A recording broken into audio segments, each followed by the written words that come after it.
Oh, we are live on video. Hi. And we are going to switch. Same background as last week, because don't judge us. Because Life Because I'm happens. lazy. I will not and even life I happens. had It's I had an no, anniversary. no.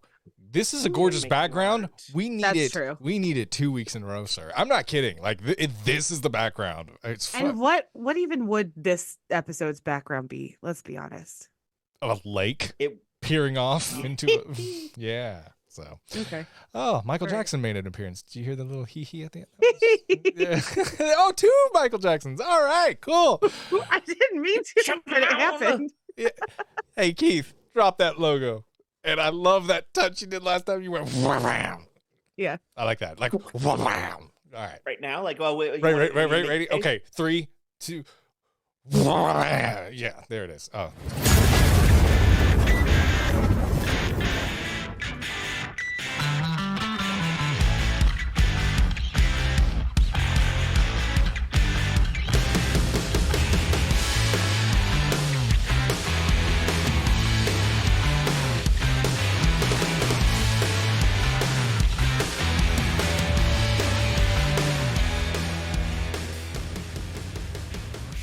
Welcome to the ABINGERS podcast, where we assemble weekly to binge the MCU and all things nerd, old and new.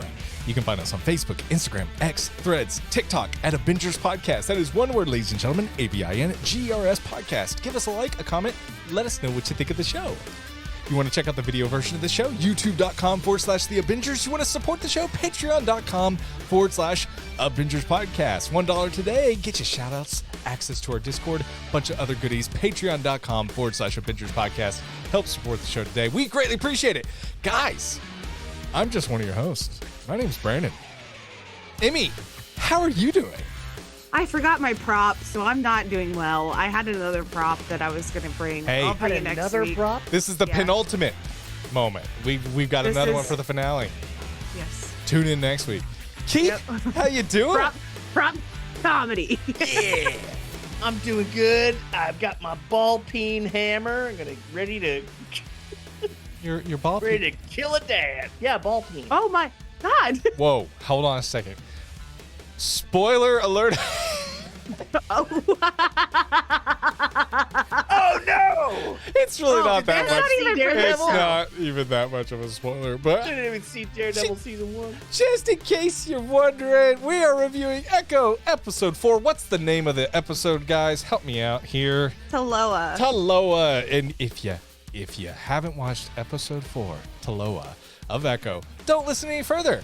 We're talking about ball peens, and it's going to be a fun time. So get on out of here. We'll be waiting on you when you get back. So see you later. We'll talk to you later. Okay. Bye. Wrong get. All right. Is it safe to talk about It's ball peen? it is safe to talk about the ball peen. Is it ever safe? I don't know. Depends on the situation. But for us, yes, 100%. Guys, we're at the penultimate episode. We're at Echo episode 4. We're a little split last week. We were a little bit shaky ground.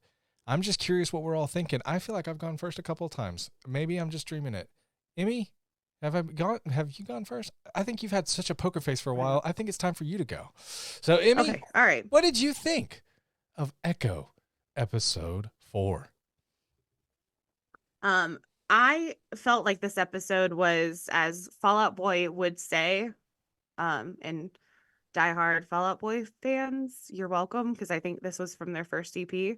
The calm before the storm. That's what this episode was. Nice. That was Y'all really wanted good. character development, and I feel like we kind of fucking got it.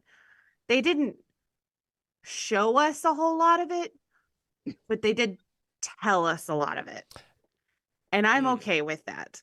I thought that this episode ended so abruptly.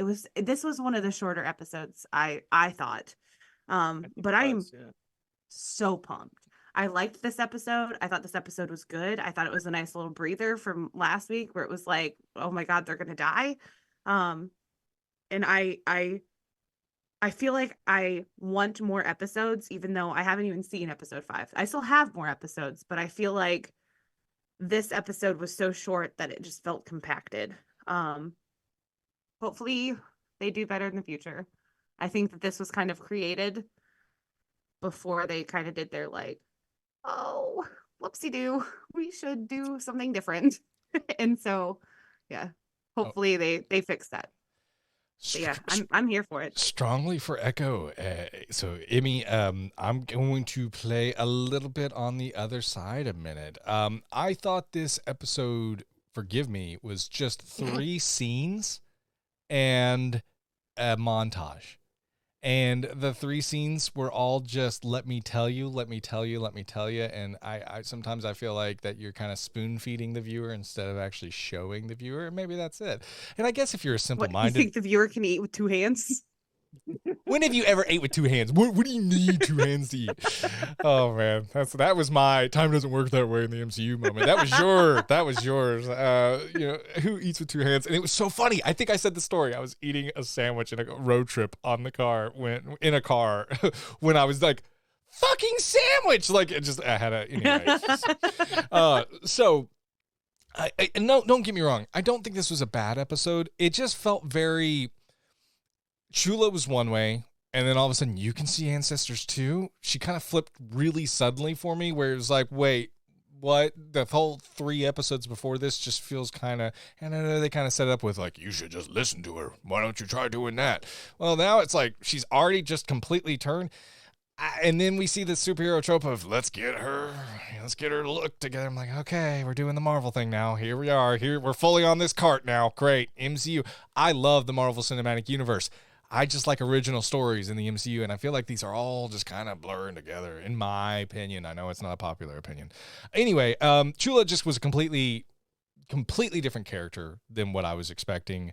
In addition to, I really thought, I was kind of just shocked at like Fisk as well. Like, oh, I'm just going to implant this, little eye device. I was expecting a little bit more cutthroat, a little bit more, let's hit the fan now, and we have a 2-part finale rather than just, hey, Maya, I think you should come to New York with me.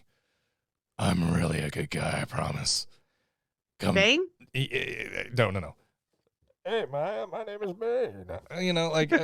But like, I just felt like it went from that, and then it was like, yeah, you want some wine? Oh, okay, well, here's cookies. I hope they don't have the same fate as wine. I was like, golly, can we just get on with the fuck? I just felt like it was a lot of just slow draw. I wanted a little bit more action out of that big cliffhanger last week, and it was just more like a, let's talk, and let me tell you how much you mean to me. That was Batman. That was total Batman. And so, okay, cool. Eat the cookies. Yeah, I really wanted... I wanted more.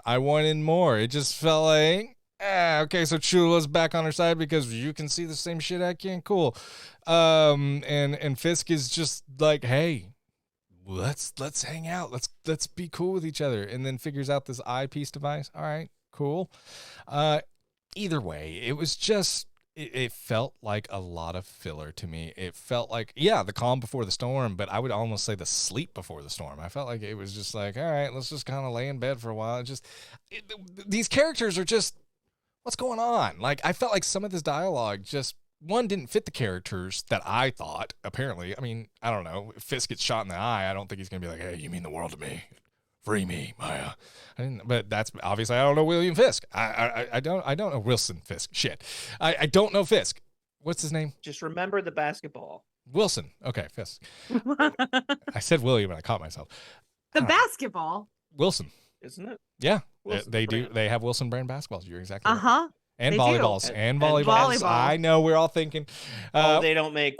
They do make both. Yeah, they do. They make both, yeah, but Yeah. the famous Wilson is the volleyball. I had a basketball growing up. I that did was too. Wilson, and it Keith? shaped my story forever. Oh. Okay, Tom Sorry. Hanks. Anyway, to just summarize it, I'm rambling a little bit. I this is the problem with 5 episodes. I'm not seeing a turn with Chula. I'm just seeing literally a pivot. Like, it's just a sharp pivot from what this whole series had told me and the way I thought it was going.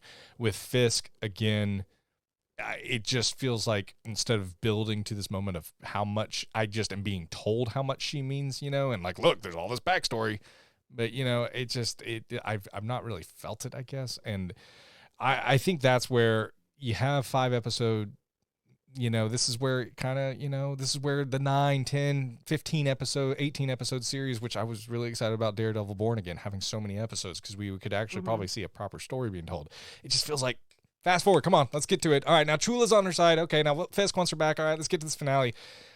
It's the Marvel trope. It happens with the 6 episode series. It's definitely happened with this 5 episode series. And so, yeah, Emmy said it best.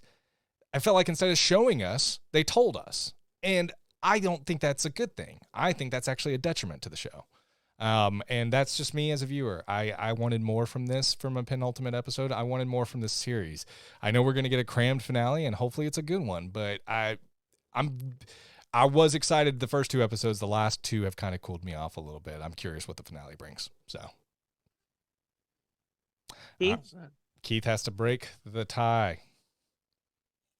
Well, okay.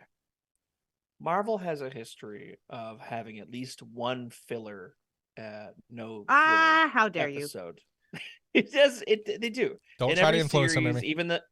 Even the best series that they have at least one episode per season that just, to some people at least, it just feels like a little bit of a filler. To 2 people on this podcast. The irony being that this series was cut down originally from 6 episodes to 5 because of pacing issues. Really? So why is it that this episode feels like nothing fucking happened? Thank you. God, I don't mean it. I don't mean to come down that hard at this episode. There are parts of this episode I like. I feel like the Kingpin episodes, it feels like someone came in at the last minute and said, this show's not good enough. We got to change it into what people want. We got to put more Kingpin. And don't get me wrong, I love Vincent D'Onofrio. I love Kingpin. I love his portrayal of Kingpin. That cliffhanger that they left us on last episode should have led to something really fucking cool. And instead, it led to one picnic dinner that wasn't that exciting. It's not on Sunday. And then it was a Thursday. True. And then another scene that also nothing really happened. So forgive me, but the relationship with Maya and Bonnie and the relationship with Maya and Chula so far has not been well served or well displayed or well harnessed, in my opinion. It sounds really pompous. I'm sorry.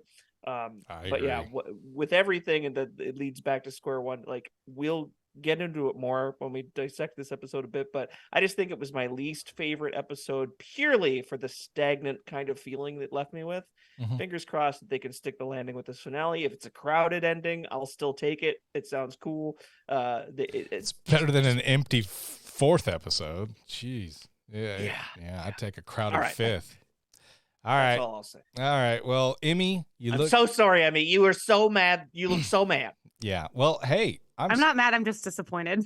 It's okay. Well, I mean, I'm starting, and this is going to sound really, really terrible. I'm starting to understand some of the Rotten Tomato scores. I'm starting to understand some of the scores. Once again, it's gotten on this track again. The first 2 felt very promising to me. The last 2, one felt okay. All right, where's this going? And then it set up something really special, and the 4th was just filler. It was, so I once again, I'm curious because the scores, they don't trend back up. I'm just curious to see where the finale hits with a lot of us. But yeah. So what is Rotten Tomatoes this week? I mean, what are we looking at? It did change. And I will tell you, it was 72% last week. 73, because you are probably proud it changed. It went up because you have that tone. When I'm right. I know you. I'm gonna say 73%. I'm gonna say 74. Let's go for it. All right, it went down 2% to 70. Oh, no, I actually feel bad. I'm like, no, at least stay the same. I don't want that. We don't want it to the go audience score stayed the same. IMDb stayed the same. What's the audience score? What's the audience score? 61%. Oof. Okay. And IMDb is at 6.1. Okay. I think you heard the haha, you're wrong in my voice from the Google users went up 1% to 62. Hell yeah, Google! Being 1%. So it was 61 for the users of Rotten Tomatoes, IMDb, and Google, but 61. Now it's up to 62 for Google. Okay. 62 for Google, yeah. All right. And critics are at 70. That's probably Emmy. Amy was probably the one. She was like, you know what, this is really good. This is really good. I this is like good. it. I like it. Thumbs up. Yeah, Google. they're telling me and not showing me, but like That's not, whatever. I don't. Okay, you know what? Okay. Cool story, bro. So Thank you. we'll start with kind of the beginning of this episode. We'll start breaking it down from there, because we see. Okay, one of the scenes I really did like, and I knew as soon as this episode started, I'm sure you guys thought the same thing. There's no way they're just going to jump straight to Fisk and Maya. There's going to be some kind of backstory here, because you can't just launch right into it. And they did. It was 2008. Fisk was watching Maya as a kid try to order, ice cream or a hot dog. I can't remember what the vendor was. It was ice cream. It was ice cream. It was an ice cream sandwich. And this guy's just a complete dick. He's like, use your words. Just okay. You're an ass. And Uncle has something he needs to do. And Fisk comes out and just beats. This is that scene. We were like, what the fuck did this guy do? He told Maya to use her words, and Fisk was like, kind of makes you like Fisk. I'm not gonna lie. It's kind of like, yeah, we've all been there. Like, yeah, just kind of a little. All right. He's an asshole. Yeah, 100%. He did deserve a little bit of an ass kicking. I don't think he deserved to get beat to death. No, not beat to death. God. But, and that tells me the anger issues. And I really like the part where he's like, I need a new jacket because I don't need Maya to see me there. And then Maya's just like, let's kick the shit out of them together, homie. And then, it's family bonding. Yeah. Bonding, man. It was. That was hard. Some people do puzzles. Some people beat someone to death. Hell yeah. Like, yeah, I mean, family bonding comes all shapes and sizes. My grandpa and I went to baseball games. We didn't beat people up in a back alley because they told me to use my words for ice cream. It changes. It changes among families. Every family's different. But man, I think I'd like this scene because Fisk was immediately like, oh, I got to fight her here. You know what I mean? Like, I think he felt very protective of her, but also she can hold her damn own. I think that was a turning point for them. I mean, both. the guy was already dead. Yeah, but still, the lack of empathy that she showed, just straight ruthlessness. And I love that it comes back later in the episode is we talk through violence. That's how we communicate, That's our language. Yeah, exactly. Violence was always our language. I loved that line. I thought that was... I did like that. I like that line, and I like this callback to that line, so you always know kind of what that is. So either way, yeah. Anyone's thoughts? Amy, you look like you already have notes. What ice cream did you order as a kid? Is that what you're going to say? No, I was going to say SpongeBob with googly eyes. Sorry. No, gross. Come on. No. The guy that they killed looked like the scientist from Hulk, Mr. Blue. Yeah. The guy who's supposed to become the leader at some point. Yeah. Nelson. Yeah, because you even see his brain getting bigger. What happened to him? He's in the MCU. He's somewhere. An upcoming thing. Oh, I can't remember what the fuck it was. It's probably going to be a 5-episode series where there's going to be a 4th episode that fills filler. Just. What did you? What's wrong? What did you say it might be? The leader? Yeah. Keith said something and I wasn't listening. I had heard I can't remember what project it was that he was rumored to be coming back, but I feel like it might have been something to do with the new Cap movie. New Cap or the Thunderbolts. Could be That's one what of I was thinking. Yeah, that might be it too. Could be that. But I do Blake remember Nelson is a good actor. He should come back and play the I would love to see that. And I'm all for the Incredible Hulk being more canon. Just because Edward Norton is not, it doesn't mean that other people can't be. And I would love to see him. Oh, and that would be he was supposed to or rumored to show up in She-Hulk for a long time. I remember people being like, "Oh, it's going to be the leader. He's in charge of the cult or whatever. He's in charge of the that would have been awesome. awesome. That are after her and stuff." It's like, nope. What's just that fucking guy Todd or whatever his name is. Todd. What's the wet one? The one that the Incredible Hulk fights. Hold on, Emmy. When I tell you quit watching Marvel movies that are on Cinemax at 1 a.m, they're not the same thing. Stop doing it. Okay. No, what did they call him? He's in Shang-Chi too, the wet one, and he was also in She-Hulk, the one that she goosebumps down. Abomination. Thank you. Okay. Sorry, I couldn't think of his name. I don't think I would ever describe him as the wet one, but you know what? I knew all the same movies that you were saying, and I was like, the only person that fits is Abomination, but not the wet one. He looks very wet, slimy. The slimy one. Okay. That is how I described the Edward Norton Hulk in general. I was like, he's the veiny, wet, hard. Yeah. yeah. The one that needs a Unfortunately, bra. That was yes. my nickname in Yeah. high school, the wet one. And so yeah, it's good to I hear thought it you said again. the veiny, wet, hard one. Same thing. I Dep- said a lot of things. Depends Both of them on the would go day. together. Yeah. Abomination and the leader would go together in Thunderbolts, I think, very well, Yes. in my opinion. Yes. But he's Okay, turned good. sorry. He's got a therapy group. Mm, He's worked on yeah, himself. good-ish. Yeah. We're gonna let that So- breathe. We wanted you to sit there in that awkward silence and say, what the hell was that? I hope you felt that. Thank you, listener. We'll be back to your regular scheduled program now. Here's it. No. Here's a sponsor. Huggies moment. Yeah. No. Yeah. So Huggies has still not reached out to It's us. fucking diapers, man. Oh, I swear to God, Emmy, right after we bring up Huggies, you're gonna say the F word? Yeah, farm. You said, oh my God. Okay. Fudge. You got, Oh, the diapers. They stay fucking fresh. stop saying fuck. We're never going to be sponsored. Okay. Family friendly for the last time. All right. You said all the F words right there. Family friendly. Fucking podcast. I have never wanted a diaper to keep something fresh. Is It's- that the goal? I don't know. Not There's the a smell. It smells fresh. Ah, Oh, okay. gotcha. Gotcha. That makes sense. Okay. Well, moving on. So we see that this is now fast forwarded to 2021, the fresh year of 2021. And a toast to your final lesson. Your tutelage has come to an end and you're ready. And you and I, we're the only ones we can trust. You're dismissed. And just shit, man. Fisk, here's the thing. Like, they set him up. He was ruthless. He was willing to just take anybody out. That's another thing about this flashback, which kind of, once again, little fillery to me, because it's like, hey, Fisk is he's going to fuck you up. And then, like, with Maya, shoots him in the eye, and he's like, come back with me. I don't know. Maybe he's trying to set her up for something bigger or worse. I don't know. But it felt like he had every moment there to do it. And so it still feels very weird. So I can't really believe that. And I know he was really close to Maya, but also Fisk is just okay, I'm complaining. Either way, we get back to the present day, but before we do, obviously, Fisk, just ruthless. It's Kingpin. He's ruthless.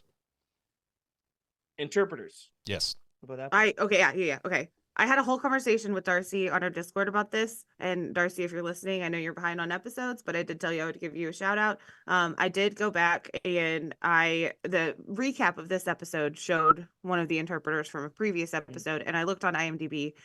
All three of the interpreters that they showed were played by different actresses, and so Mhm. he was not just shooting one interpreter.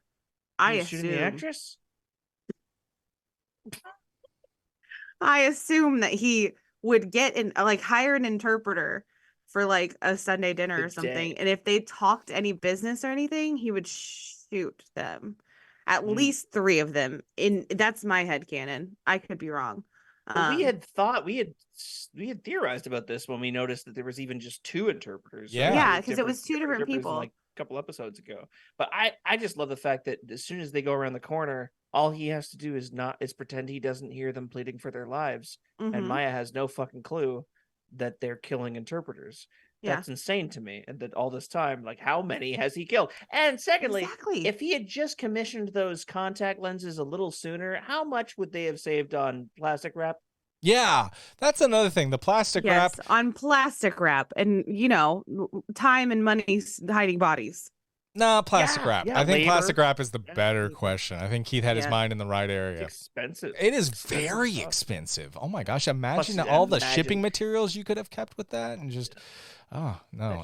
That shit tangles too when you try to unravel. Oh, it does, Much of it? especially. Oh my god. Now it's all in this scrunch ball. God bless. I gotta get it out now. Yeah, it's the worst. Well, it's not cling wrap. Good God. It can be. Why can't it be? It wasn't cling wrap. I will tell you that right now. If Yeah. it was cling wrap, it would just be one ball on the wall Oh, I and not forgot you're like how it was. I am a Dexter fan through and I was through. just gonna say I forgot you're a Dexpert. Call back to our pre-show. So yeah, I sorry, I do have to gloat because Darcy was trying to say it was all the same interpreter, and I was right. oh, okay. Always the humble one, Emmy. Yes. Um, Yep. so This is also during the blip. So we're going to kind of go through this, and then we're going to talk about this entire scene. So if you can, just allow me. I'm going to get through the high spots of this, because this is the moment that Fisk and Maya meet face to face after their, obviously, pow right in the eye. So we see that, can we please talk? What the hell is this? A gift. And inserts this little eye implant where she can now, it's sign language. When someone talks, she sees the signs, and when she signs, they can hear her talk. It's a two-way interpretation. It's very interesting. And so you can understand what I'm saying. There's no go-between communication. It was very important for him to just not have an interpreter. This is us having a conversation and talking about, why are you here? Hey, let's have Sunday family dinner like old times. It's Thursday. He's not angry with her, despite the little souvenirs she left him with. And you did what you had to do, like I taught you. And he was very impressed with her actions. And part of you is happy that I'm alive. She's straight up, I wanted you dead. And he's like, your face, it told me another story. It was relief. Very manipulating, very gaslighty, very douchebaggy. But it's still also kind of like, it almost reminded me of Thanos, like, part of you really, like, it reminded me of Thanos and Gamora a little bit about that, like, what is that for me, daughter? Anyway, violence was always our language. I'll open the wine. She pours the wine right down the drain. This is when they're talking about cookies. I'm like, get on with it. And the knife dropped. Pretty tense moment here. Hands her the knife, pointed towards him, and he has a proposition. You want an empire? You'll have it. You can have everything. All you have to do is come home with me. I'm leaving for New York this weekend, and I'll be at the casino. I think the Choctaw Casino, I believe is what. Choctaw Casino. Yeah. And I'll be waiting for you. I hope you're on that plane. So yeah, that's the whole scene. So once again, I think we kind of had different interpretations of this, or different, I guess, reactions to this. Because I was pretty let down from this, because it was just very, I wanted to see a struggle. I wanted to see her kick ass, and I wanted to see kind of a climax from that moment. It was just very much come to New York with me, and a very long way to get to that point. So I'm going to throw it to you, Keith, first. What did you think of this interaction between the two? 2 questions for you guys. A, did you guys know or notice that when they dropped the knife, it was a serrated steak knife, and when he picked it up and handed it to her, it wasn't? I never noticed that. Now I gotta check this out. I'm telling the MCU, pay attention to your art department and your cinema. Like, come on, guys. If you're getting a picture of a knife close up later, make sure it's the same knife. I did notice that it was serrated whenever it dropped on the floor, and I was like, that doesn't even really, like you can stab somebody with it, but it's more for sawing off limbs. Oh, but yeah, you stab it and then you twist. Oh, yeah, that's true. Okay. All right. Wow. We're done, guys. Wow. The fact that you guys got on that beat and just kept going, I was like, why is this such a normal conversation for you both? Quit watching Dexter, you weird fucks. All right. Anyway, let's keep going. Okay. This is my real question for you guys. So the whole episode is very much centered around Kingpin and Maya's relationship, and whether or not what he's offering her is really full forgiveness or manipulation. So I think it's either that he does love her sincerely and in his own weird fucking way, and wants to prove that as an adoptive father, blood is thicker than bullet in the eye, and he really wants to make amends. Or does he, in his looking at her as a truly mutinous example, wants to show that the ultimate power move is to go to Tamaha and manipulate her back under his wing, proving that he can tame like a wild dog that steps out of line, using her as an example. Because offering her queen pin seems very not like him. So it just feels like a manipulation game. So what do you guys think? I took it as he wants to find someone who is as fucked up as he is. And he's like telling her that she is that. Yeah. Like because he's isolated her and like tried to turn her into, I feel like, a version of him. Mm-hmm. And I feel like this is just an extension of that. Like he's alone in the world because he is this horrible monster. And I think that he kind of wants to know that there is someone else that's just as fucked up as he is. There is a definite with the portrayal of that Vincent D'Onofrio plays of Kingpin in the Daredevil series is a very lonely story. When they show backstories and stuff like episodes that focus on him, it's about loneliness. So it could be that he's very sincere in this moment. He's not trying to fuck her over. But yeah, what do you think, Brandon? I personally think his reaction on that plane at the end, I know we're skipping ahead, but when he is visibly upset and audibly upset at that moment, I don't feel it's a damn it, I was trying to tame this, this individual. I feel like it was, damn it, I feel like it is something that you've spent years building. You have an ROI on it. You have a return on investment on all that you have put into it. And to know all of that is kind of a wash. I think he sees her as, one, a product of his own making, to Emmy's point, just as fucked up as him, but also sharpen that iron with him sharpening that iron. This is how I want this to be. She is that. She's very valuable because of that. I know she's going to get a job done because look at what she does. And so now all this time and energy and trust and even a little bit care, you see it with the ice cream. He was protective of her too. All that rolled into one. I think it's varying percentages, but I think it all makes up this person who deeply cares about her as not only a tool for destruction, but also a tool, for, combating loneliness, a family member. But I think it's a very weighted scale depending on where that need is. I think when he needs a tool, he's going to use her as one, and he's easy to dismiss and write others off. That's why the father was evil, and I think with her, it is an exception. And I think that's also just kind of weird for Wilson Fisk. It's very different from what I've known him to be.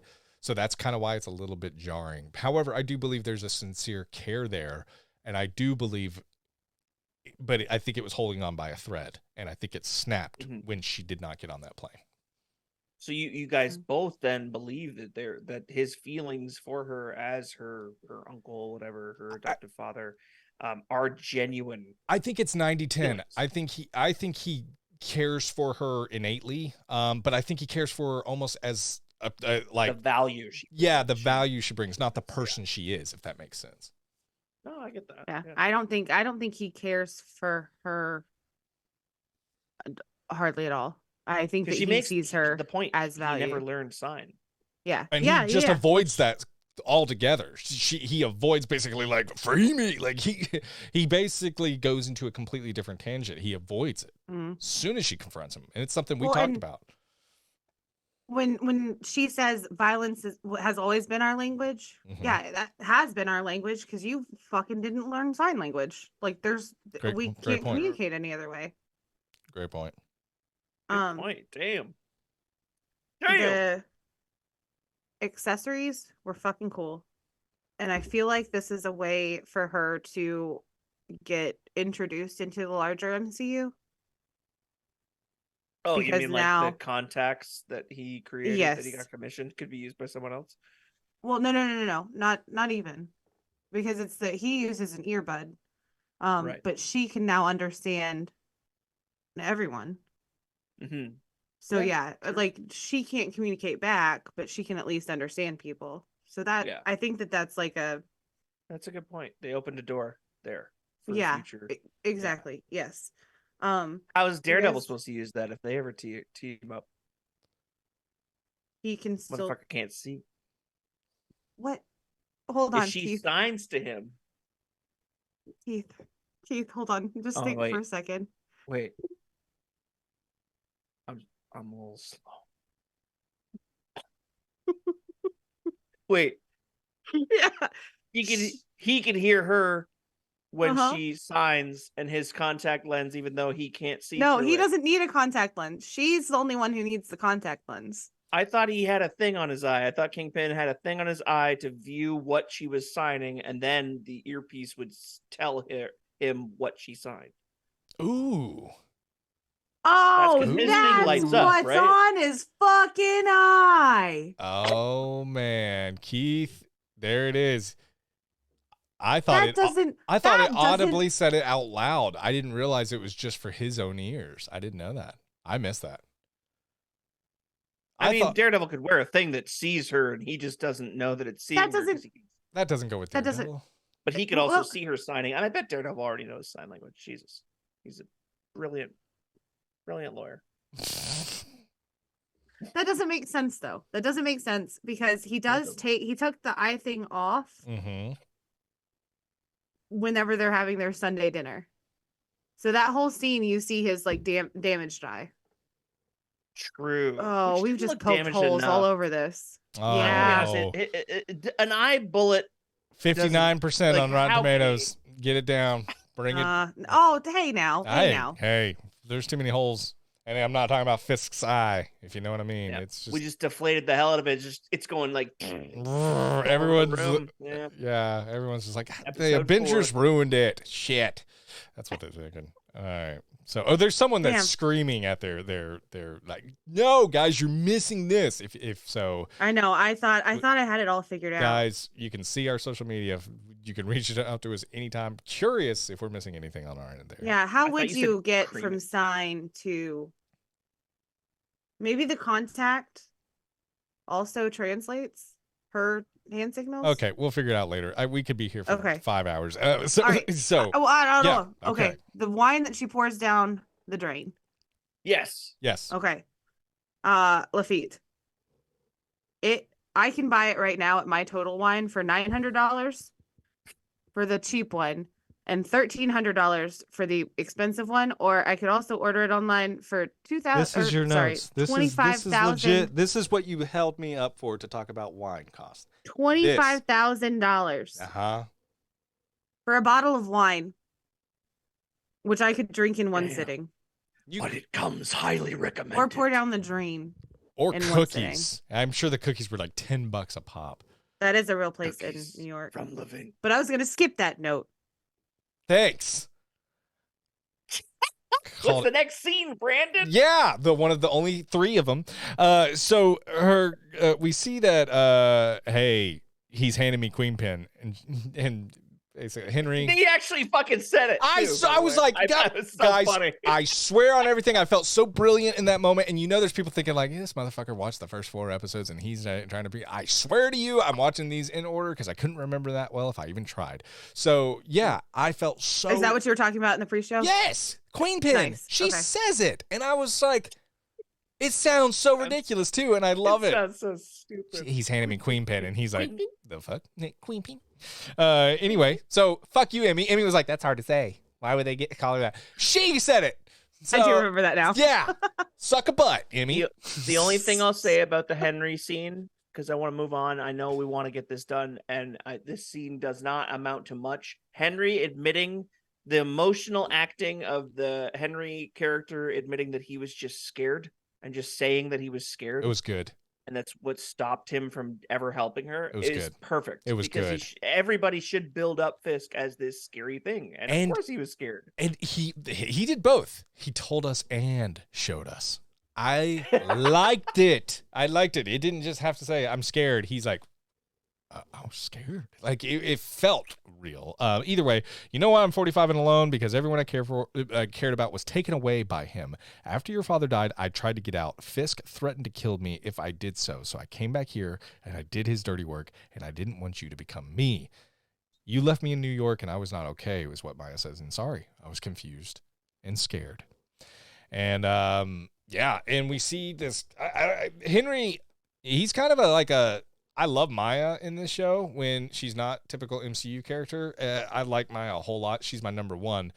Henry's probably my number 2. I mean, I feel every damn line from him. He is sorry, he's Good actor. replacing Biscuits for me. I might be a Henry stan. Oh, I like Henry. damn. I like Henry. I like him. Well, biscuits. I feel like a lot of biscuits hit the cutting room floor. We're getting like Right, very right, little biscuits Right. explanation. Like, here's this lovable Yeah. character that we're all like, I like Biscuit. This is great. This is wonderful. This is what Biscuits, and this is gonna be a fun little tale of 2 friends and how they. And it's like, yep, nope, that was it. That was At it. least he's still alive. For now. Did you see Fisk at the end of this episode? He's gonna take a biscuit. He's gonna have some biscuits and gravy on that plane. I'll tell you that. It's gonna be bad. It's gonna be bad.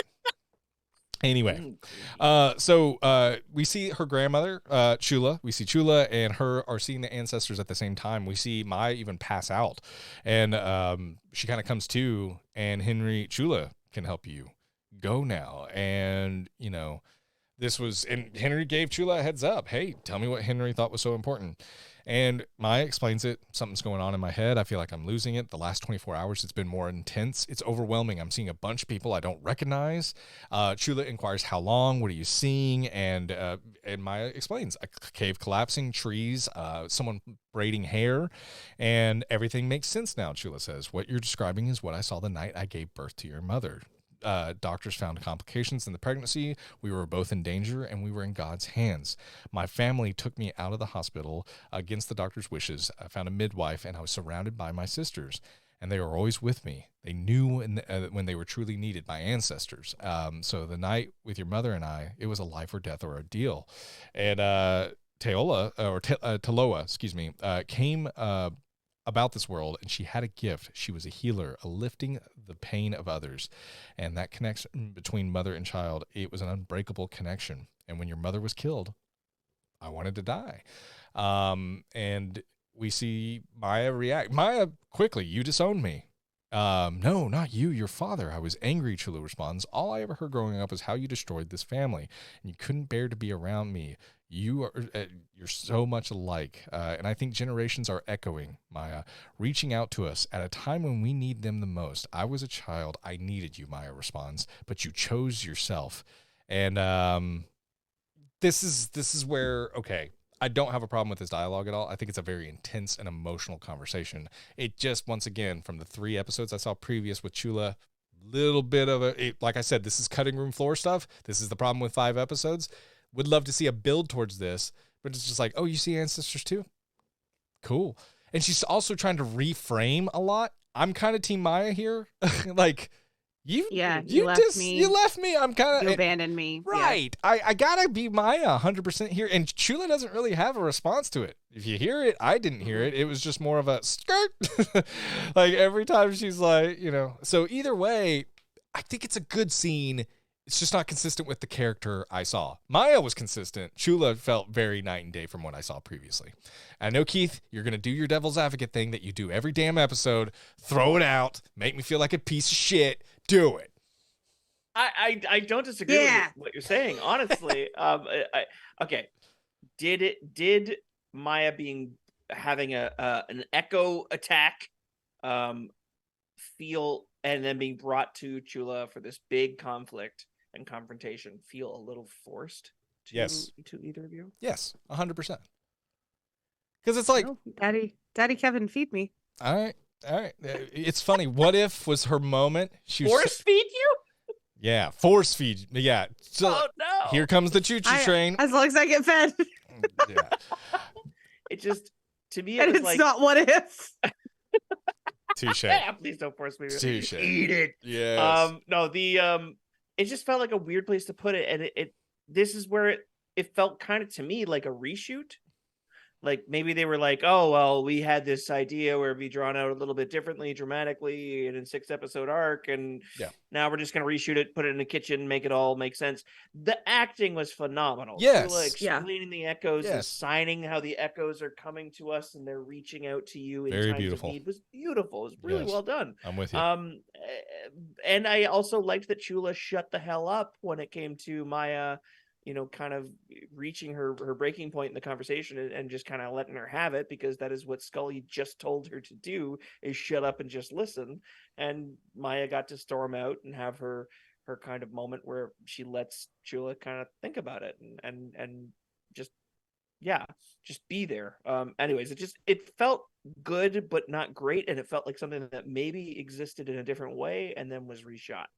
That's just, one of the most impactful things you expect to see in this season, at least with the first 2 episodes.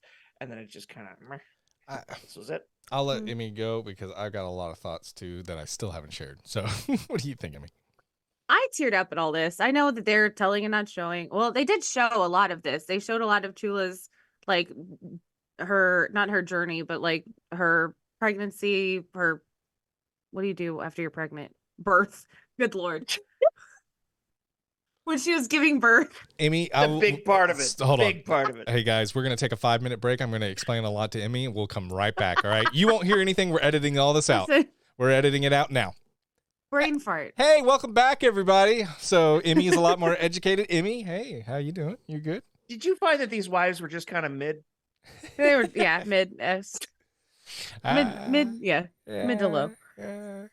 And also the fact that they just gave her a stick to chew on. I mean, God, I can't. Cleanest one. I can't imagine going through that with medication. I absolutely could never imagine without. But anyway, beside the point. It's okay. Seriously, the worst, the most pain you could ever go through is what I've been told.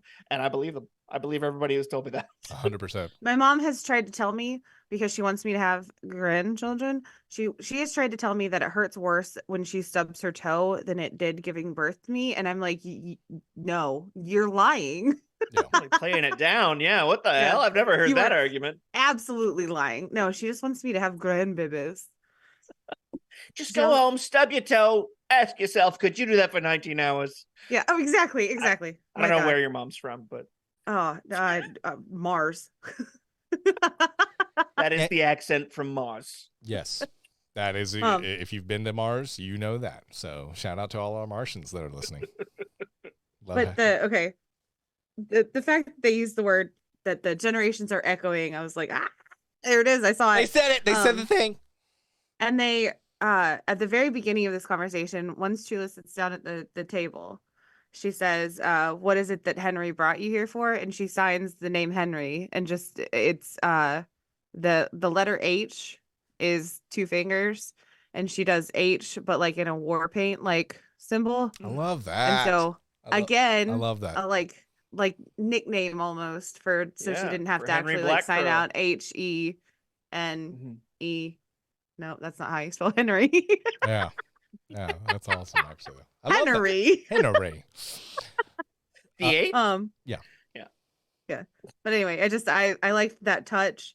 And I also noticed that if you watch everything with subtitles, like everything is subtitled, but if you watch everything without subtitles, the sign language is subtitled as subtitles. It's not like in the show, but it is in the show. Does that make sense? Makes perfect sense. Actually. Like it's not differentiated. Mm-hmm. It's not. Mm-hmm. It's not like in Wakanda Forever when they speak Wakandan, like it's in a different font. It's just subtitle. Yeah. I don't know. It's just it was cool, and I felt it was inclusive. Very, very cool. So we get here where the song Went Down to the River and play. It was actually a really cool. Excuse me. I'm so sorry. Went down to the river and pray. Is that it? Okay. Sorry. Autocorrect. Autocorrect put play. Look at the top. Went down to the river. I shit you not, guys. Splash. Hey, you know what? That's what happens when you take your notes on an iPhone. Did anybody think of Oh Brother Where Art Thou? Yes, Yes. 100%. Yeah. Such a great movie. Such a great movie. It's exactly the same recording. I think it's the same song. It's wonderful. Yeah. And I'd say there's something to fix. We see biscuits. And everything the light touches is yours. Isn't that from The Lion King? There's a really cool. I loved that. There is so much. There's just, and we see Chula kind of making a makeshift suit. Tano, hey, where is this going? We see Maya riding her motorcycle. We see her gun is drawn. Before we get there, though, Biscuits is finally there. Everything the light touches, and he kind of says a line like Chula says, you know, if you can fix it, you always got to try. It's like. Chula was ready to burn that fucking relationship down 2 episodes. What is this shit that Chula's like all about repairing? She was like the most talking about relationships. She's talking about trucks, Brandon. I get it, but it's just so damn. It's like they're literally like these are 2 different characters now. Watch the first 2 episodes again. It doesn't track. I just and now Biscuits is all like. Chula always taught me if you can just be there for one another, you do it. You just rely on one another, and it's great. I'm like. I just don't like when it just feels like a fucking we can't show you how she's changed, but believe me, she's always been like this. You're assuming that there's a metaphor there. She's just talking about trucks. Fuck off, Keith. I know what I y'all- heard. Y'all are a couple of fuddy-duddies. You have no joy in your No, lives. I'm not a fuddy-duddy. I like good storytelling. And when I don't get it, I'm going to call it out. I like good storytelling, bad storytelling, I know. That's awful storytelling. I I'm know. just like, I'm here for it. I know. I didn't think twice about it. They are I'll regurgitating in your admit- mouth, but they've already chewed it. Let yourself chew. Let you have I'll a chew. admit to being a fuddy, but I Well, will I not don't let have you any call teeth. me a duddy. Yeah. Not once. Okay. You're a fuddy. I'm a duddy. Did you feel like this bit with Biscuits looking for parts for the truck meant something bigger and maybe a 6-episode arc or something? Because I That don't know is- what the hell he's still talking about the damn truck 2 episodes ago. It seemed Yeah, resolved, I yeah. thought. It was like they knew that we loved biscuits, and so we wanted biscuits, and they didn't give us biscuits in the last episode, and they were like, "Well, we got to give them biscuits this episode." Especially- all right, espe- all right. especially before- Fuck, you guys are making me a fuddy duddy. Especially before we kill him. So we got to make sure he comes back again before he I will riot. take him out. I allegedly will be in Kevin Feige's driveway screaming at him. And that's another thing. If we go through this entire series and Vicky and an ice cream dude are the only ones that die in the first TVMA Who Marvel. the fuck is Vicky? Yeah. That was his name? I thought his name was Vicky. Oh yeah. Okay, sorry. Well, I already forgot. So there you go. Good storytelling, am I right? So here's my point. Vicky's a girl's name. Last episode. Yes. Yeah, exactly. So if Gender norms. It's not. I'm sorry. I'm But sorry. my It's not. point- Names don't have gender. My point is, if the only 2 deaths we see at the end of all this is 2 just who gives a shit characters when Kingpin is in this, and this is the first TVMA, I know it's 5 episodes long, but this is the moment where stakes can feel very real in the MCU. Give me something. I don't need, I'm really worried it's just going to come out. Maya is going to barely get away, but she's going to take out a few no-named, Fisk Background goes. Fisk cronies, number 1, number 2, number 3. I'm worried this is where it's going. I'm really worried. I And feel like a part of me has rubbed off on you, Brandon. I'm really proud right now that Yeah. you want more death than your MCU. I do. I You're want not proud of me? this. No, you're That's like, okay. I'm always It's okay. proud of you, Emmy. no, No, Kevin women are ever Feige proud of is me. literally going into your mouth and you're like, so, it's just one of those things. So it's just, either way, if we go through all this and Vicky, who Emmy can't even remember, and Ice Cream Dude, who's this episode, so she won't remember it next episode when I bring him up. She's like, Ice Cream Fuck Dude, that what are you guy. talking about? So, I'll remember Ice Cream Dude. That was more Vicky was brutal, I think. brutal. You talked about it the last episode. You're like, It that was very brutal, More but it was brutal. very short. Either Yeah, way. but he coughed up in his own eye. They even did it on the previously on. They even showed him. So Yeah. So either way, I don't know. Marvel, do something. Please do something. I'm begging you. Do something. Do something. Anyway, yeah, this was a really cool thing. And go down to the river and play. That's going to be my song. Fuck you. I'm just glad Chula returned to doing her leather work because she hasn't had a shop in a few years now. Yeah, I love that they're doing the part where like someone makes a suit. It's really cool. Yeah, it's really Oh my God. No, she's going to have so much leather work done that she has her shop ready tomorrow. Just have Maya be a badass. Does she need a costume? Can she just be her? She's fucking badass. As She it already is. had Oh, a but costume in that scene. She already had a costume. I was like, I dude, mean, that's- honestly, I mean, that's a she's- superhero suit right there. yeah, I was gonna say when she goes to Chula's house, she's wearing like one of those leather daddy straps. She looks great.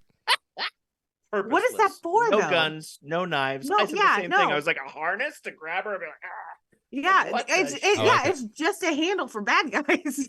Just for To get get you over closer here. to punch. Yeah, Yeah, that's a good point. and I'm pretty sure that's Never what they wear a use it for in necktie. sex too. Okay, Emmy. All right. One of my friends. Am I editing this out? Stop. Brandon? No, you're not. But Emmy can stop right there because she said one of my friends, and I'm stopping you there. No, Emmy. No. 4 hours. We and we 20 go on Twitch, twitch.tv/Avengers podcast after every season that we watch and every movie. So we have an Avengers After Dark section. Save it. Mark it down. Okay, all right. All right. sex harnesses. There We'll it have a whole chapter on it. There it is. You're welcome. Twitch.tv, and it does tell you adult audiences. Yeah, when you All right, doesn't this too? yeah, we are explicit God, I technically. hope so. You're right. Yeah. Yeah. Fucking A, we are. Shut up, Emmy. We're trying to be family friendly. Fuck. Anyway, all right. So they go to the casino hotel. They go Yeah, to the yeah. casino. Maya's got a gun drawn, and I suspect you've come to kill me again, Maya. I can't remember a time when I haven't loved you like a daughter. We only had That each is other. Pretty good fist. Thank you. That's pretty good. Fist. Thank you. And she talks about it being it was a fantasy, and all the people you killed for me, did you plead for their lives? Who's the monster? Fucking love that line. Great line. Mhm. Fucking love Fisk saying, "Hey, we're not that different." Yeah, you're kinda Very fucked up too. manipulative. Exactly.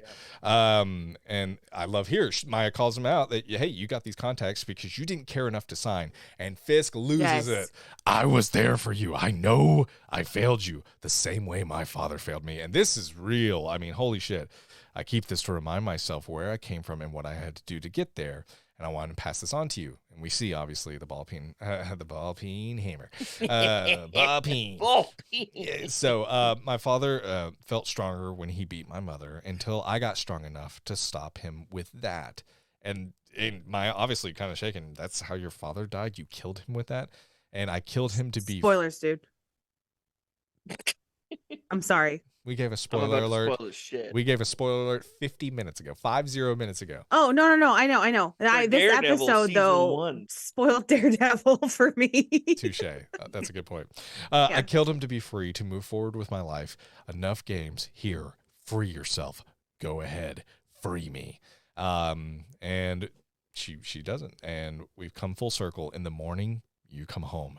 Reflecting over everything, we see Maya staring at the water. And we see news that, sorry, Mr. Fisk, we tailed her, but she's gone. And he gets up in his plane and he starts shouting and the credits roll. So there's obviously a lot to unpack here. Fisk still trying to manipulate Maya, but also giving her a lot of moments to do her own bidding against Kingpin as well. They're both conflicted, which, okay, that's interesting because the entire series was Maya, I'm going to fuck up everything and I'm going to be the ruler. And then it's like she's had a couple of opportunities.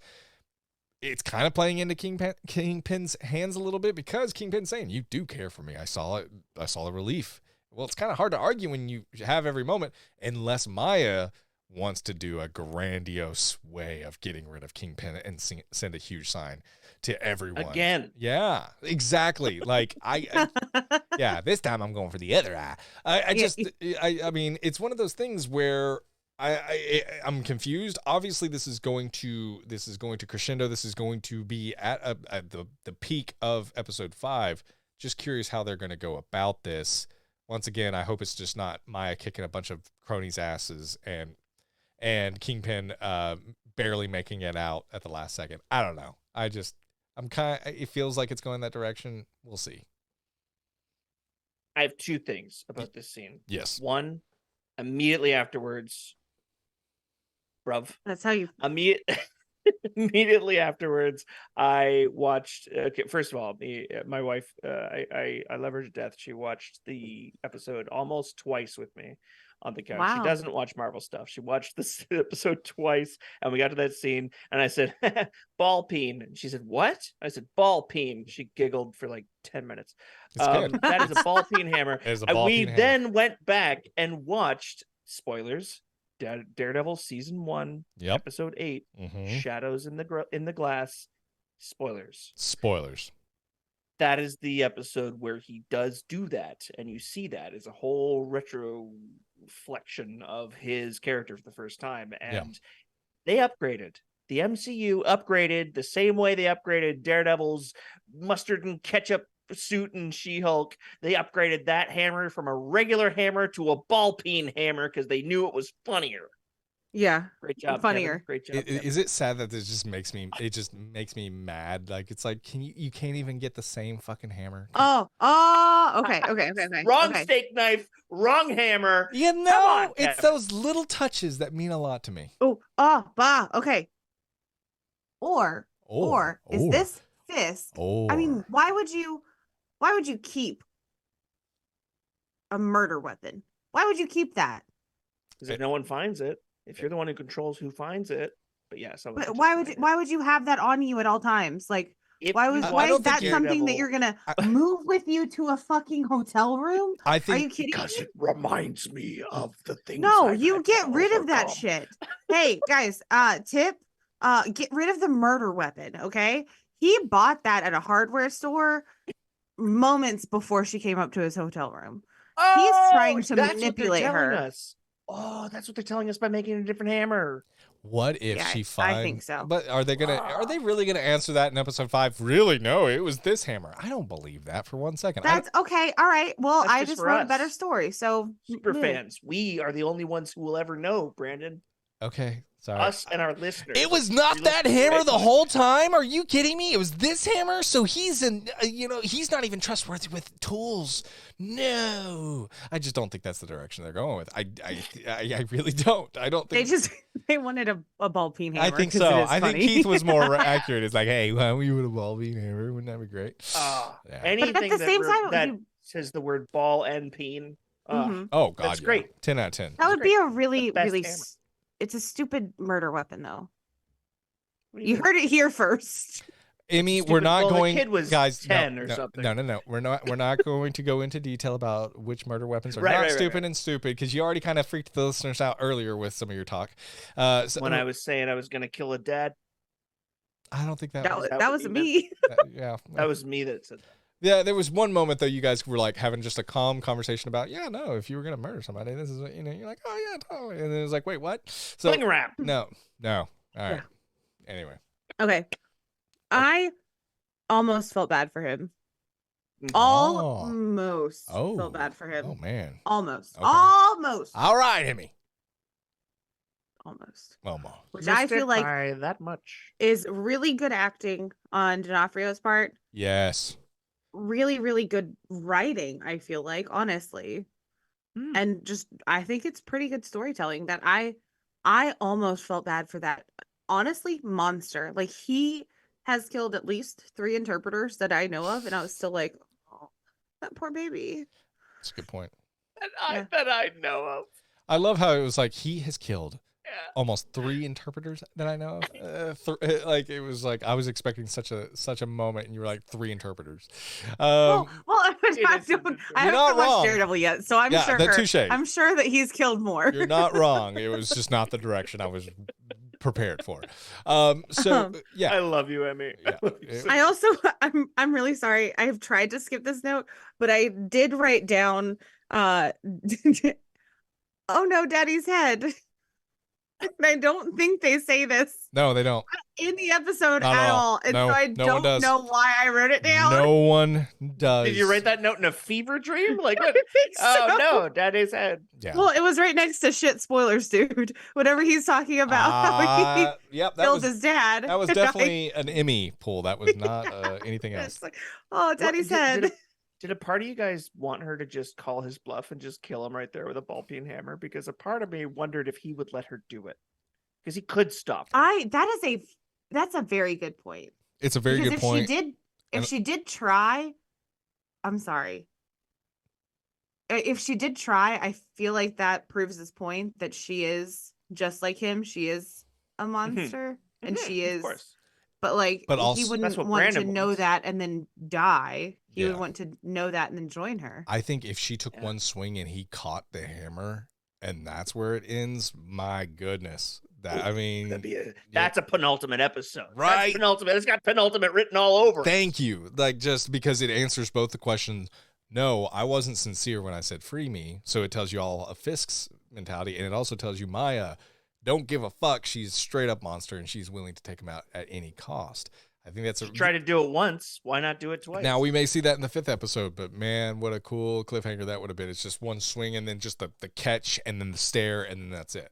You know, that would have been that would have been dope. I would have That would have saved this episode. For me. Yeah, I don't know where they would have gone with it. I no clue what the hell. Yeah, you know what would have happened in the next episode? He would have been like, This is actually my favorite hammer, Maya, and it means a lot to me. I would hate to see it destroyed on me. So let me get you another. Have you had those cookies Yeah. yet? By the way, Do you I got want the more. cookies? I got more $100,000 wine we can pour down the drain together.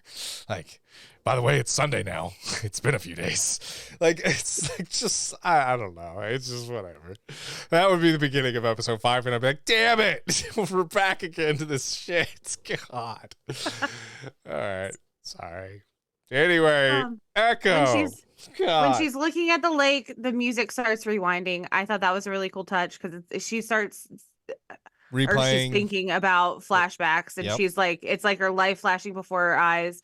Chula said like her birth, not birth, her keep going, Emmy. Her mother's birth. Maya's mother's birth was a life or death situation. She said like this is a life or death ordeal. Like her life is flashing before her eyes. I just thought it was cool. Yeah. I agree with that. I loved that she's gone and not to him. I really truly thought she was going to go to him to keep the people she loved safe. I think it is very toxic and awful that Kingpin keeps saying like come home. Home. And he's saying home as in New York. But she's home now. She doesn't need to go anywhere. She is home. What about E.T.? Good Did he phone home, or did we ever figure that out? In addition, I knew for a fact, no, this is the MCU hero's journey.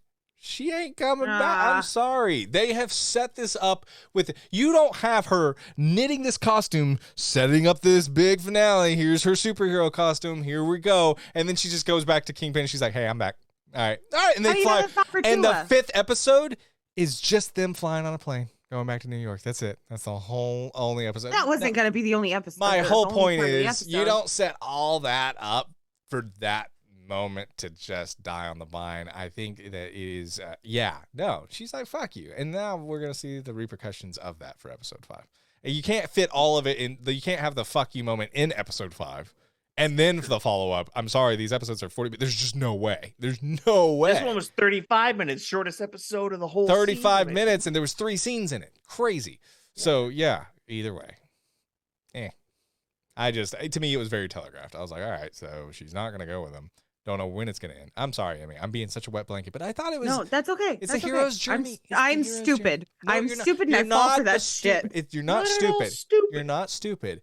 I just see I see the cart and I see it lined up and I'm like, all right, here we go. Here we go. She ain't going back with Kingpin, is she? She's going to be standing up for herself. Okay. Here we go. Like, it's nothing wrong with that, but it's the same shit. Same shit. Emmy, don't worry. Don't feel stupid. In the finale, no matter how it goes, I have a plan that's going to take Brandon's wet blanket and hang it in the sun. Oh, okay. I'm in. Let's do it. If Biscuits dies, I will be happy.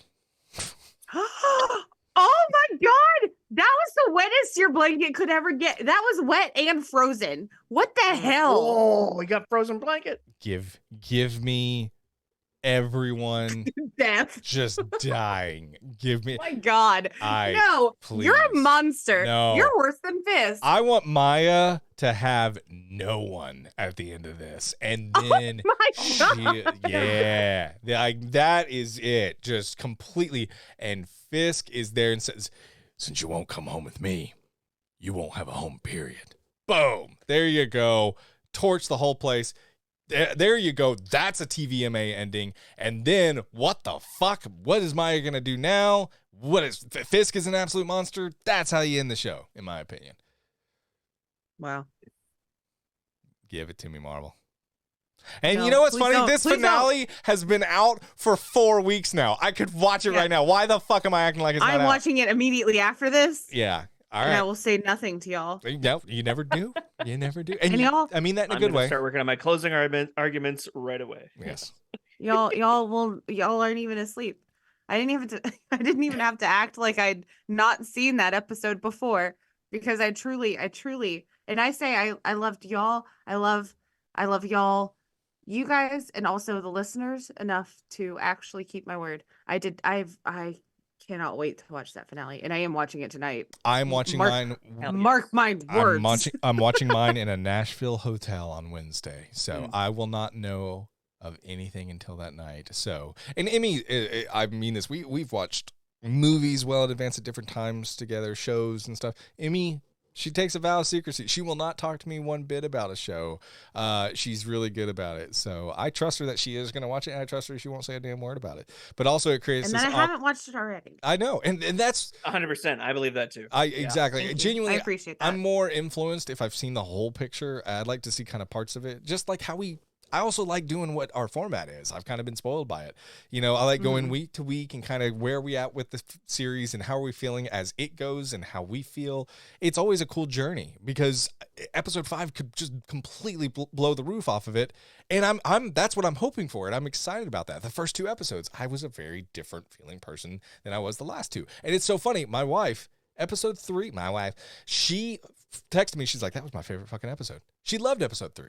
You know what I mean? So it is all good. That's what we have discussions for. That's why we talk. You know, it's all good, my friends. It's nice to sit with it for a week too. I think it Yes. is very nice, not to just binge it. I completely agree. And for a podcast named The ABINGERS, we sure fucking suck Yeah. at binging Yeah. shit. We gotta call it. We gotta change the name to the self-controllers. Well, no, because I have no self-control in any other part of my life. That's true. That's true. That's very true. That's true. She I'll cannot. be up till 1 o'clock tonight, and she cannot this stop morning. cussing. She will cuss and ruin every Ah, sponsorship. fuck you. Wow, the fuck, Emmy. I'm done. All right. Anyway, Hell damn fart. family-friendly podcast coming next episode. We're gonna figure it out. That's a fucking lie.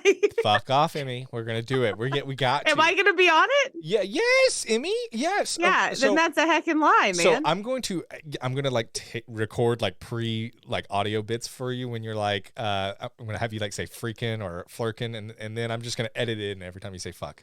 It's just gonna be like, what the flirk was that? You know, it's gonna be like, you know, like the TV movies, like the made for TVs when it was actually in the theaters. Yeah. It's gonna be very awkward like that. It's gonna be good. So yeah, can't I'm wait. gonna say bullpucky. Oh, that's good. I'm excited. That's good. Right? I gotta find every one of your curse words, make a G-rated version of it, and then just I don't have enough time distribute it to Pampers. It's and so Huggies. funny. A part of me thinks like I just got used to it, and I thought It depends. I thought the comedy was great when we just started cussing, but at the same time, I think I just got lazy. And I was like, I don't want to edit all this shit out. You know, I think it was just like, yeah, fuck it. Let's fucking do it. I think it was a 50-50 trade. So. Is it cleaning up my act if I stop saying cock so much and I say penis? You can say cock ring. That seems worse. but not cock.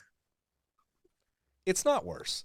I think It's not worse. it's all about perception. Is there a clean version of what a cock ring is? Yes. A Oh, penile cylinder. Thank No. still not Penile really. cylinder sounds good. Can we start saying we'll all right. Why? How often do we Penile talk about cock necktie. rings? Go to penilecylinder.com for a good time. Just kidding. Don't go. I don't know what's on that website. Don't. Don't. Don't do it. Don't don't- do it. I've been there. It's Oh God. awful. Oh God. All right. It's Don't. so scary. Good deal. Don't do it. I did want to. Well, this is a weird segue. That's a really weird segue, but I did have something to bring up at the end of this episode that has nothing to do with cylinders of any Oh. sort. So, Nice. you know, and I shared this with. Or echo? It does have to do with Echo. But we'll get to that later. So, you know, I did share this with Emmy and Keith on the side, and we got a really good message from a listener, and their name is Sam, and I just wanted to shout out Sam. Thank you so much for reaching out to us. Really, really love this, and I'm going to read their message now. Hi, Brandon, Emmy, and Keith. Obligatory, long-time listener, first-time writer here. I love listening to your podcast. I've been listening to your Echo episodes, and I just have one note. It's okay to say deaf. I have a disorder that will likely cause my hearing to degenerate over time, so I've been learning ASL and learning about the deaf community. I'm not an expert by any means. This is just my opinion and my understanding of deaf culture.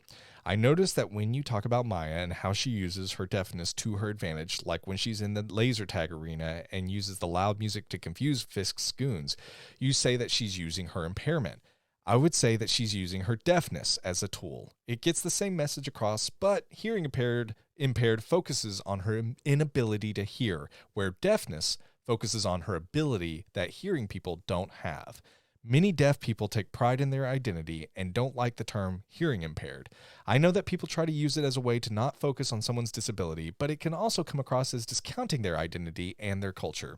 Sorry for the ramble. I hope it makes sense. I don't want you to think I'm hating on you all. I love your podcast, and I just wanted to share my perspective as someone on the deafness continuum and as someone learning about deaf culture.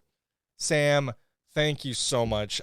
This is what I love about the MCU and its fans and our listeners. This was really, really eye-opening to me. I shared it with Keith and Emmy. They loved the post I shared to them. They were like, yeah, this is wonderful. And I reached out to Sam. Yeah, I reached out to Sam, asked if they didn't mind if I used this post to us, and they said, no, don't mind at all. And thank you so much, Sam. I really, really appreciate it. Really, really awesome stuff. And thank you for the education. I think it's always great to hear from others and to keep an open mind and an open heart. Love it. So Sam, shout out to you. We appreciate you. And thank you for listening. And thank you for taking the time for that message. We appreciate it. Yes. Because thank you for taking the time to reach out and inform us of that. Because I always say hearing impaired because that's how we label it in special education. And then we also try to do people first. So like a student with a hearing impairment. So like a person with deafness or anyway.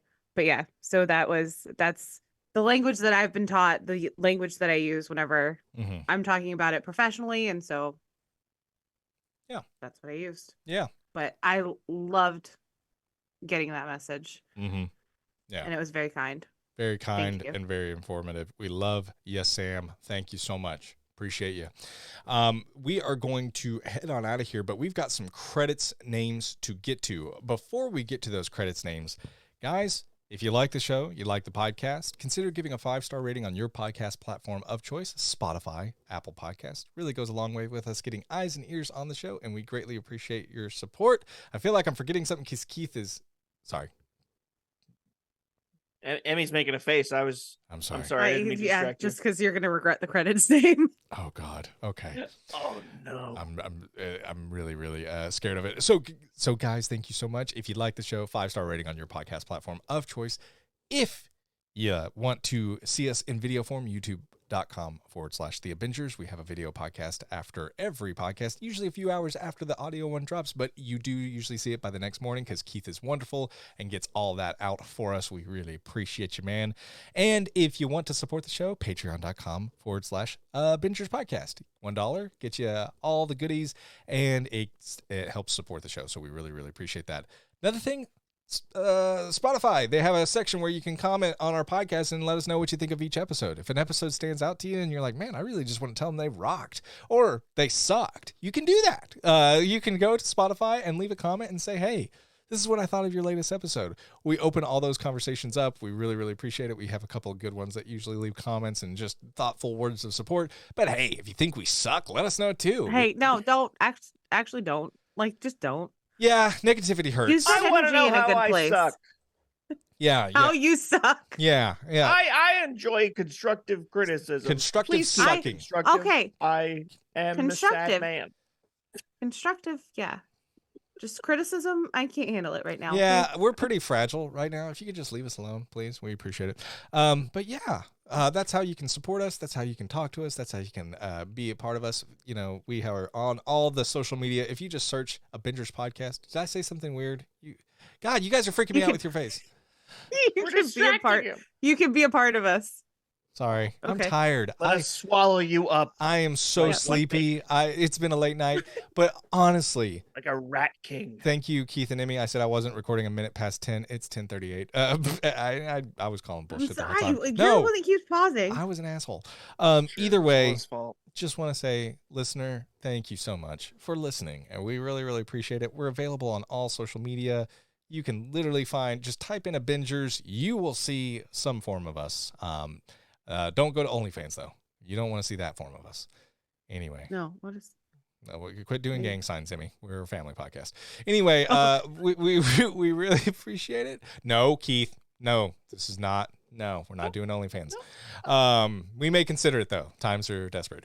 Anyway, we'll see you later. But before we do, we got credits names. Emmy.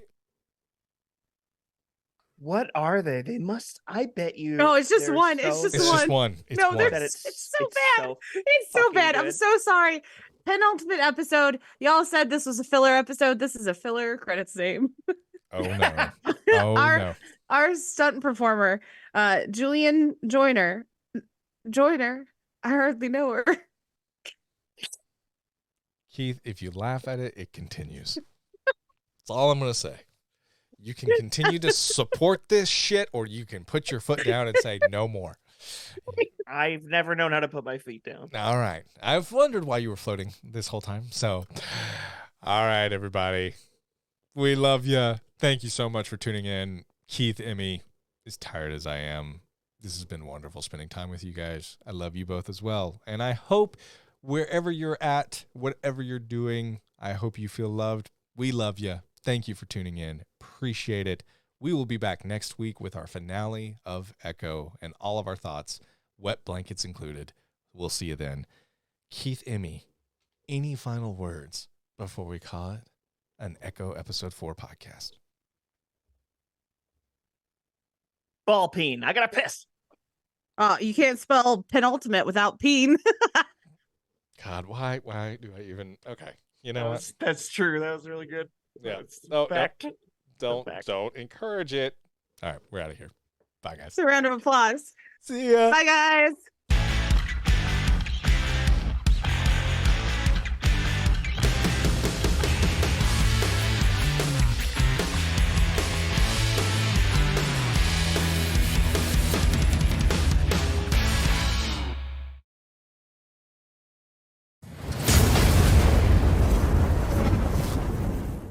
That squid head The looks floppy. that squid head looks great. I know. I'm so happy you got it. Shout out Whitney. Yeah. If Whitney watches our YouTube, I'm gonna stop recording the video now. But shout out Whitney. Squid hat. Bye.